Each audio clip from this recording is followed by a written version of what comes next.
Il centrale di giornata è una categoria BC per cavalli anziani. Sono in 7 al via, 2 Day of Glory, Edoardo Baldi, 3 Eridamia Marco Stefani, 4 Attic DL Pietro Gubellini, 5 Dolomite VF Maurizio Cheli, 6 Dakota Grimm Roberto Vecchione, 7 City Lux Riccardo Pezzatini, 8 Demon dell'Est Antonio Di Nardo.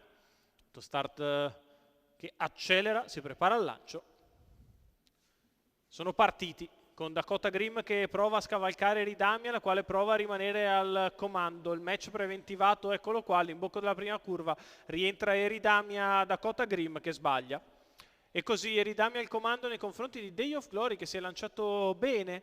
Numero e 6, lascia di fuori Dakota Demon Grimm dell'Est che prova a puntare in squalificato. avanti, 200 metri in 14,8. Eridamia al comando nei confronti di Demon dell'Est che rimane di fuori, in corda Day of Glory. Poi City Lux con accanto a Tic DL alla retroguardia, Dolomite VF 400 in 29,4. Eridamia guida, al suo esterno c'è Demon dell'Est, lungo i birilli Day of Glory, in pariglia Tic DL, terzo sotto City Lux alla retroguardia, sempre Dolomite VF, 600 metri passati da Eridamia in 45,8, si viene al passaggio davanti alle tribune. Eridamia in vantaggio, Day of Glory secondo in corda, Demon dell'Est scoperto, in pariglia Attic DL che precede Dolomite VF, chiuso in corda City Lux, 1-1-4 per i primi 800 metri dozzinali per la categoria.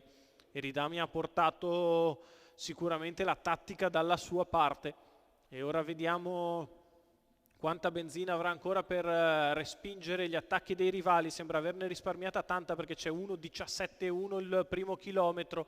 Demon dell'Est sempre di fuori, Attic DL che attende in pariglia, in corda Day of Glory, si va sulla retta opposta alle tribune con un'accelerazione progressiva, 14,6, niente di che neanche questo parziale, 1.31,7 tre quarti di miglio.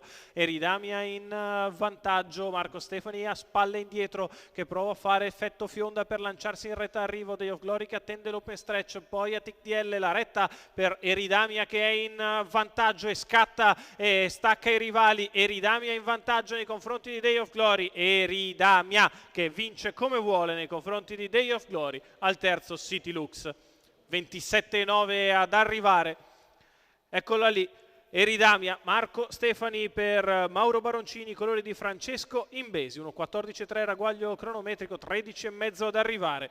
Se l'è caricata in mano più possibile Marco Stefani, quando ha lasciato le guide è scattata in maniera impeccabile Eridamia che ha lasciato lì i rivali, corre bene al secondo l'appostato Day of Glory, terzo City Lux, tutto il treno in corda ovviamente visto l'andamento tattico. La vittoria è tutta per Eridamia, Marco Stefani, Mauro Baroncini, colori di Francesco Imbesi.